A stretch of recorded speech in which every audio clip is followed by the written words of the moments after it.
आपने कभी ये सोचा है कि भूत सपने में क्यों आते हैं? तो अगर साइंस की माने तो इसके साइकोलॉजिकल रीजन को एक्सप्लोर करना होगा। पहला रीजन तो ये है कि अगर आपके लाइफ में कोई डिफिकल्टी है तो वही अक्सर जो आपके रियल लाइफ में चल रहा होता है वही आपके सपने में भी आता है, बट एक मेटाफोरिक वे से। जैसे आपके लाइफ में कुछ खराब चल रहा है तो आपको निगेटिव सपने आते हैं। अगर आपका फॉर एग्जाम्पल बिजनेस में लॉस हो रहा है तो मेटाफोरिक वे से आपको ऐसे सपने आएंगे कि नदी के पानी में डूब रहे हो और निकालने वाला कोई नहीं आ रहा है, मतलब ऐसे टाइम के रिलेटेड ड्रीम्स आते हैं। फैक्ट नंबर 2, क्या आपको पता है कि नंबर 13 इतना मिस्टीरियस क्यों है? रूम नंबर 13, होटल का रूम नंबर 13, बिल्डिंग नंबर 13, सबसे लोग डरते क्यों हैं? इस नंबर को इतना ऑड क्यों माना जाता है? तो देखो क्या है ना कि नंबर 12 जो है उसे शुभ माना जाता है। आप एक चीज नोटिस किए हो, कैलेंडर में भी 12 महीने होते हैं और दिन भी 12-12 घंटों में बटा होता है। 12 को शुभ माना जाता है और 13 को ज्यादातर कंट्रीज में अशुभ माना जाता है। बहुत सारे आपको ऐसे होटल मिल जाएंगे जिसमें रूम नंबर 13 नाम का कोई रूम होगा ही नहीं। बहुत सारी एयरलाइन कंपनी 13 नंबर के सीट को भी स्किप कर देती हैं। तो देखो पुराने जमाने में जब किसी को फांसी दी जाती थी तो उस पर चढ़ने के लिए जो सीढ़ी बनी होती थी, मतलब जो सीढ़ी का स्टेप होता था वो 13 होता था, इसीलिए 13 को अशुभ माना जाता है। फैक्ट नंबर 3,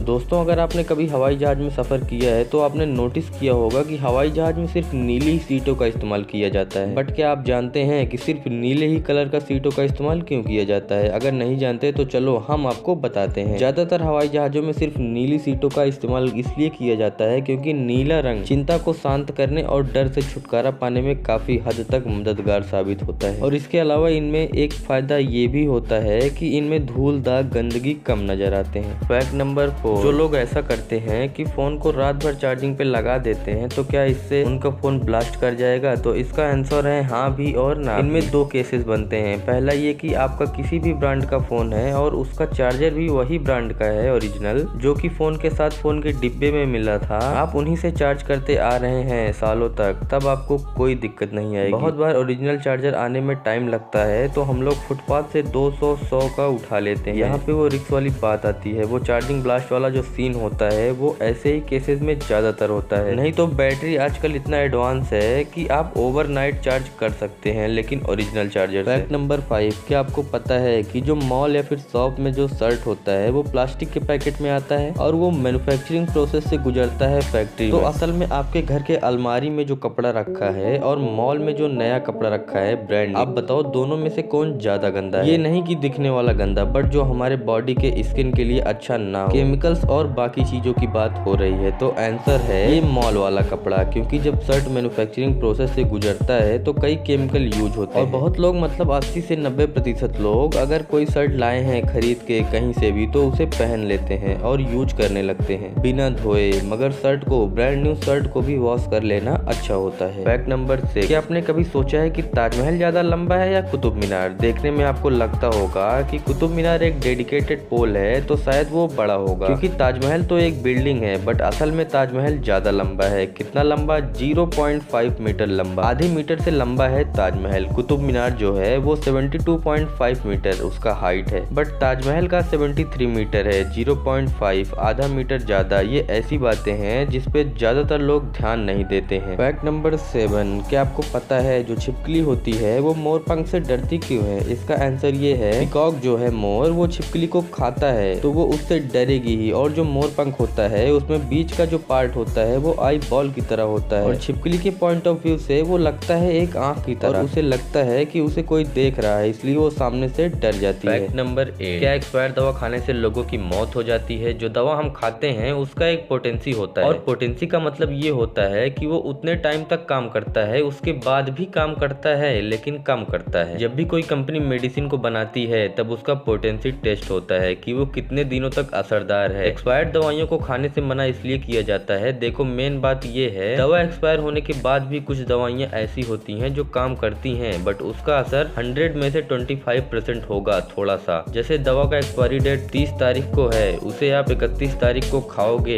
तो इससे कोई मर नहीं जाएगा, बट उसका पोटेंसी कम हो जाएगा, बट उसका साइड इफेक्ट पूरा फुल होगा। ऐसे इंटरेस्टिंग वीडियो सबसे पहले पाने के लिए हमारे चैनल को सब्सक्राइब करना मत भूलिएगा।